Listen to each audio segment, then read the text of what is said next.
Hello everyone. Welcome to a new episode of our VulnHub walkthrough series. In this video, we're starting a series on the vulnerable machine called Symfonos, which features 6 different VMs, each with a different difficulty level. Today, we'll be exploring the first VM, Symfonos 1, rated as easy. To get started, go to the VulnHub website and download the machine's image file. If you're new to VulnHub, make sure to check out our playlist, where we have helpful guides on using the platform. Now, let's dive into exploiting this machine. Setting up.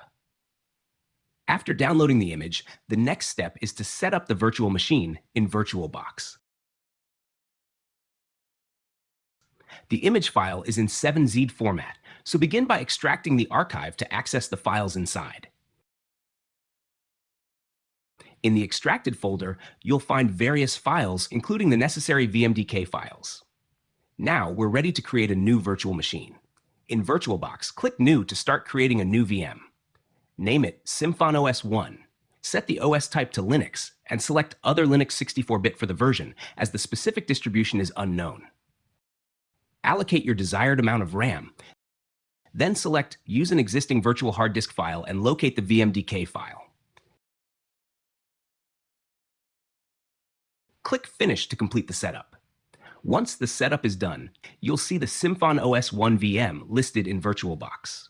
To keep things organized, I'll add it to the VulnHub group. To ensure both your Kali Linux machine, used for attacks, and the vulnerable machine are connected to the same network, we need to confirm they're both on a host-only adapter. So, go to Settings and switch the network adapter to host-only. Now that everything is ready, let's start the VM to check if it works. Once it's up and running, you should see a login prompt indicating that everything is set up correctly and we're ready to start our exploration. With the vulnerable machine all set and a login prompt awaiting, let's dive into the fun. Enumeration.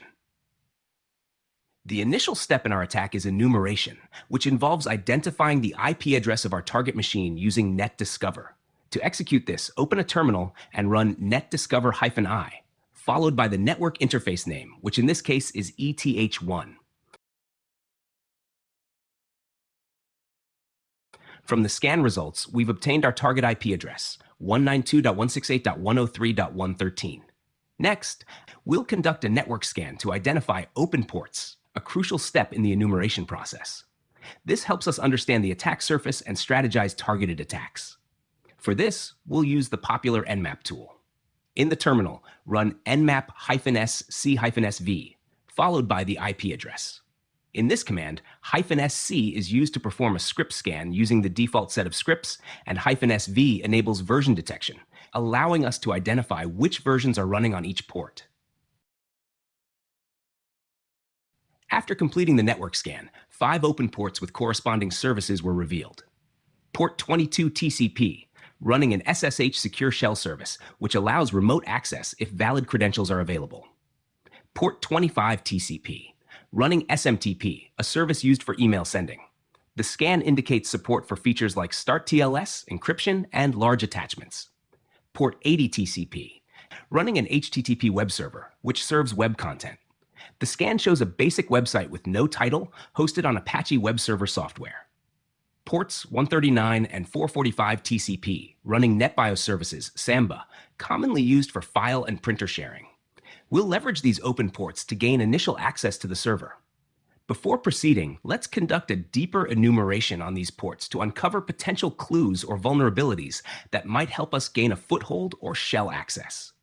Now, let's use the Nmap scripting engine to scan for known vulnerabilities on the detected ports and services. The scan reveals a few notable vulnerabilities. Anonymous Diffie-Hellman key exchange mid-M vulnerability. This affects the SMTP service, weakening encrypted communication and making it susceptible to man-in-the-middle attacks. Service regvc in Microsoft Windows vulnerable to denial of service. This affects the regvc service, mainly in older Windows systems, and could allow an attacker to crash the service. Based on our scan results, our next steps involve a closer examination of each service and identified vulnerability to assess if they can be exploited to gain shell access. To leverage these findings, we'll begin with an exploration of each exposed service, starting with the web service. From the network mapping, the scan identifies that port 80 is open, indicating a running web service. To look at the content ourselves, open a web browser and enter the target's IP address in the URL bar. Upon visiting the web page, we see an image, likely depicting a scene from Greek mythology, possibly the fall of Phaeton, though it doesn't provide any useful information for our purposes. To uncover potential entry points, our next step is directory busting to search for hidden directories or pages that might contain valuable information. For this, we'll use the GoBuster tool. Run the following command, gobuster-dir, to perform directory busting. -u specifies the target URL, and -w provides the path to the word list containing common directory names. After running GoBuster, we didn't find any valuable information on the website, so we'll shift our focus to other open ports for potential leads. The SMB Samba service on ports 139 and 445 is a good candidate for further investigation, as it might contain accessible or misconfigured shares that can provide useful information. Sometimes, due to misconfigurations, files or directories are left exposed and accessible without authentication. To investigate, we'll use the SMBC client tool with the NAJN flag, which allows us to list available shares on the target system without requiring a username or password. The command output shows several shared directories. Print share, typically used for printer drivers, so it's less likely to contain sensitive data. Helios, a personal share labeled Helios, likely belonging to a specific user. This directory could contain personal files or sensitive data. Anonymous, an open share that does not require authentication.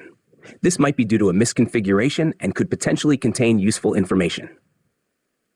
IPC $share, an inter-process communication share, commonly used for communication between processes and not likely to hold valuable files. Let's attempt to access each of these shares.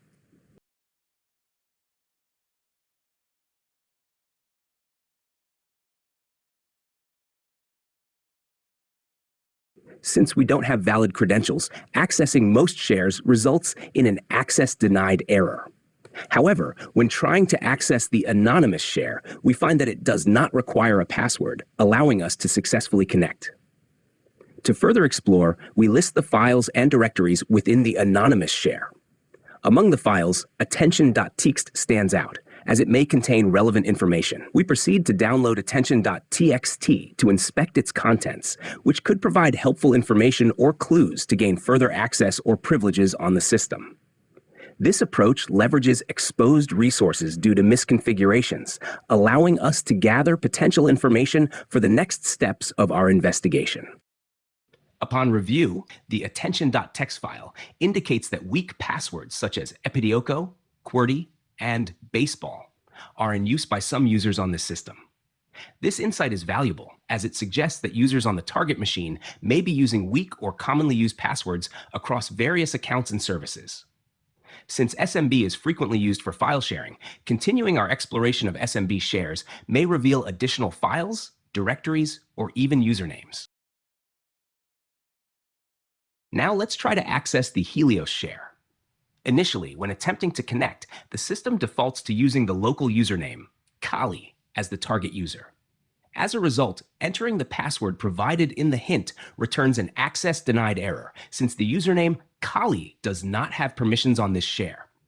Since we previously discovered a username, Helios, we can try specifying this user explicitly by using the -u flag with Helios as the username. With this adjustment, we attempt to log in to the Helios share using common passwords.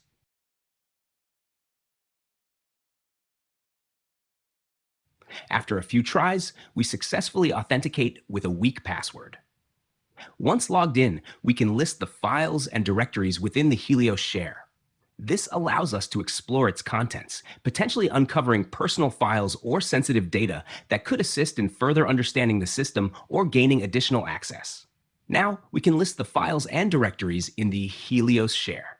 two files, research.txt and todo.txt, are present. We'll retrieve both files for closer examination. Once downloaded, we'll examine the contents to determine if they contain critical information, like usernames, passwords, or system-related data that might support our exploitation efforts. The content of research.txt appears to provide background information on Helios, the Greek god of the sun, rather than offering technical details, login credentials, or explicit clues for system access. It describes Helios's role in mythology, including his daily journey across the sky on a golden chariot and his connection to the Colossus of Rhodes, an ancient wonder of the world.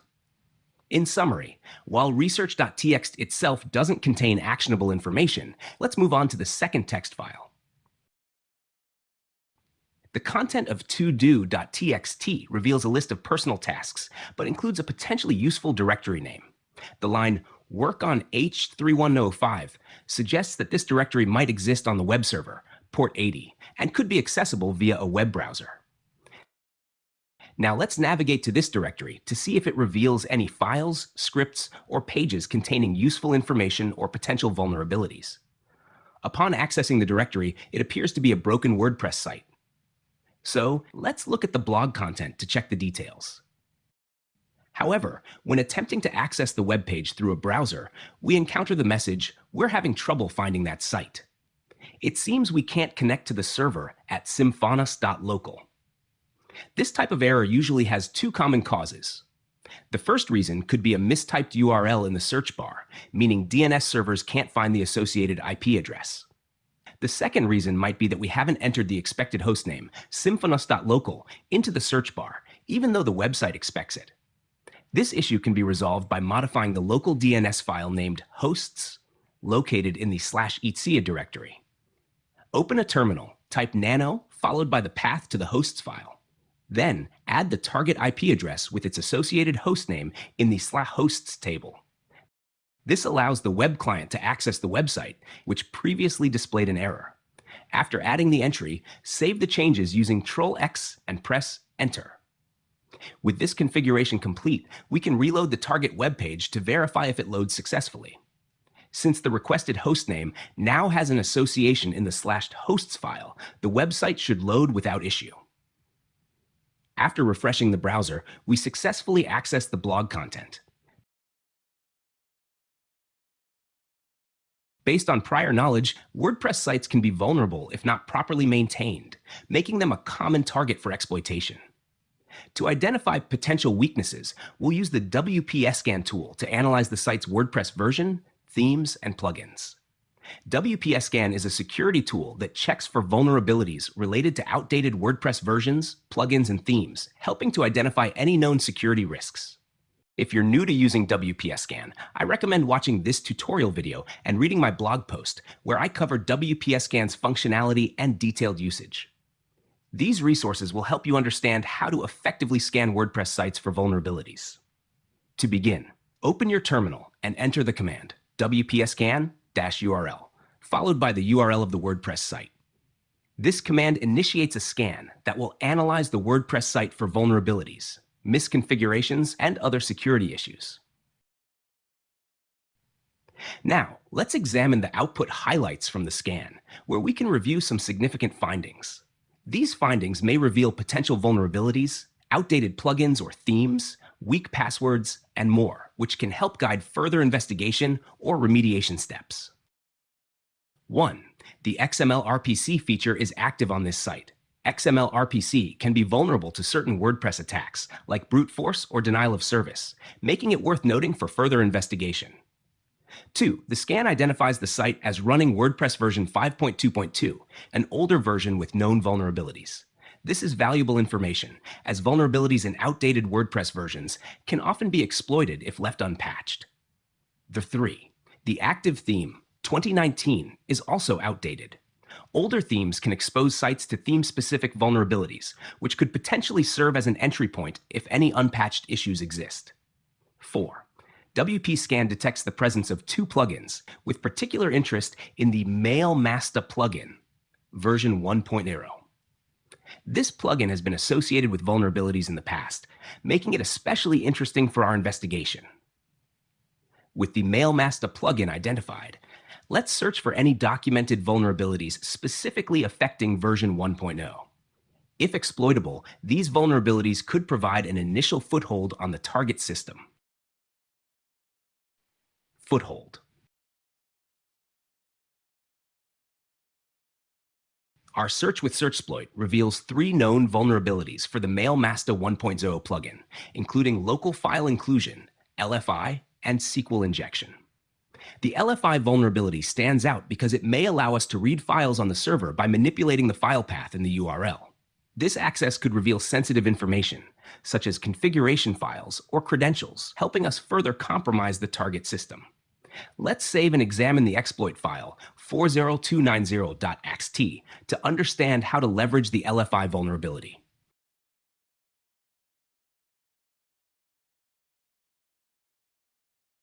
Once downloaded, we'll thoroughly review the steps provided in the exploit. The 429.xt file documents a local file inclusion (LFI) vulnerability in the MailMaster WordPress plugin. This vulnerability allows attackers to include files from the server by passing a specially crafted parameter to a vulnerable file inclusion function. Here's how the exploit works. Now, let's understand the vulnerability. The plugin files countofsend.php and csvexport.php use include$getpl without proper input validation, meaning they can accept user-supplied paths and include files directly from the server. This enables an attacker to read sensitive files on the system if they know the file paths. A common way to verify this type of vulnerability is by attempting to load sensitive files like /etc/passwd on Linux systems, which contains a list of user accounts. Using the provided example URL, we can test for this vulnerability. http://target-server/wp-content/plugins/mail-master/inc/campaign/count_of_send.php?/pl=/etc/passwd. For this purpose, we first replace target server with the actual target IP or domain. If successful, the server will display the contents of /etc/passwd, confirming that LFI is possible. As a result, the LFI exploit successfully displayed the contents of /etc/passwd. After confirming the LFI vulnerability, we can attempt to access other critical files on the server that may contain sensitive information, such as wp-config.php. This file typically holds database credentials and other application secrets, which could facilitate further exploitation. However, the exact location of wp-config.php is unknown. To move forward, we might aim to establish a reverse shell for deeper access. Upon examining open ports, we observe that the SMTP service is active, indicating a potential mail server connection. Based on the /etc/passwd output, it appears the default mail directory is /var/mail. Though it is currently inaccessible. Mail logs or stored data may sometimes be separated by user ID. Since we have identified the user ID as Helios, this might provide a way to monitor or interact with incoming mail activity.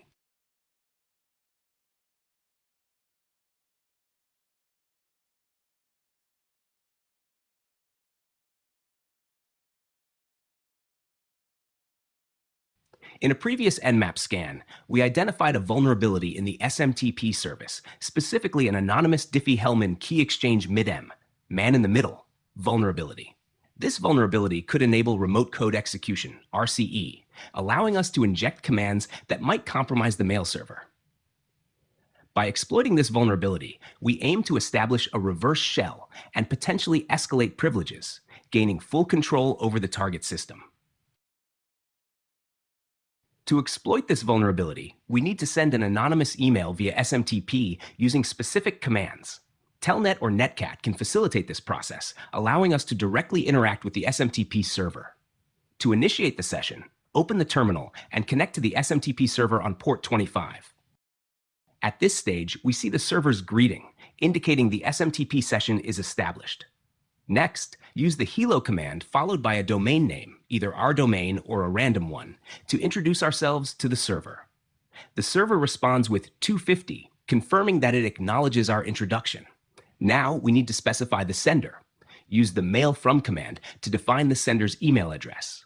The server's 250.2.1.0 OK response confirms the sender's address. Then, specify the recipient. Use the rcpt2 command to set the recipient's email address. In this case, we've determined that the target's mail username is Helios. To compose the message, use the data command. This command indicates the start of the email content. Instead of a standard email message, we'll insert our RCE code. This code snippet will allow us to execute system commands on the target server if successfully triggered. Ending the message with a single period on a line by itself signals to the SMTP server that the message is complete. After injecting the PHP payload via email, we can refresh our browser or monitor server logs to check if the payload executed successfully. This approach confirms if our log poisoning attempt has allowed for command injection on the target system. To start, we'll send basic commands through the command parameter to test for remote code execution, RCE.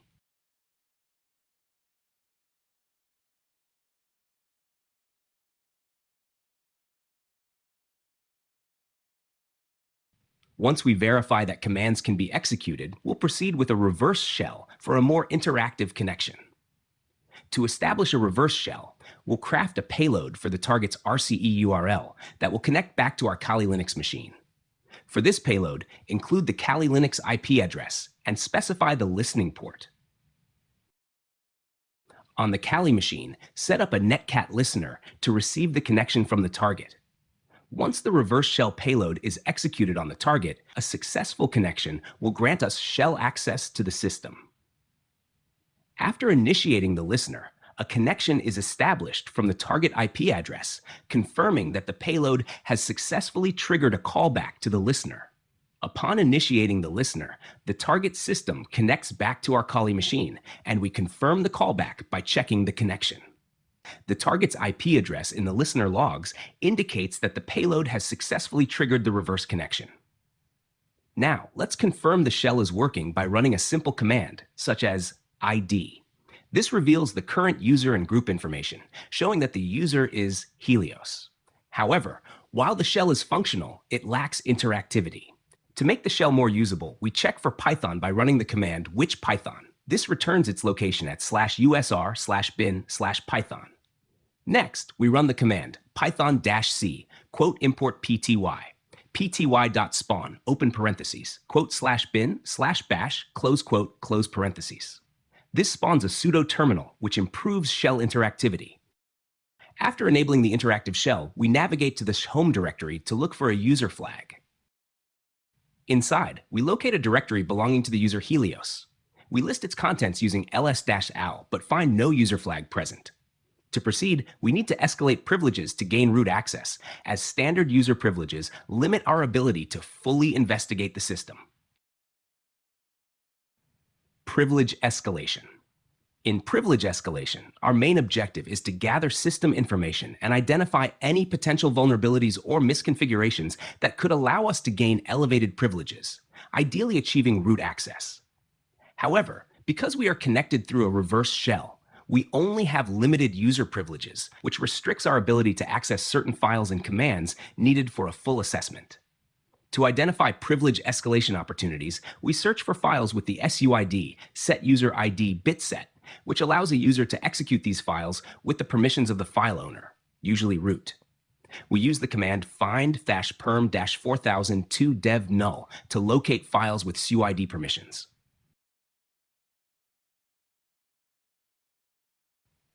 This search reveals several binaries, including /opt/status check, which appears unusual and warrants further investigation.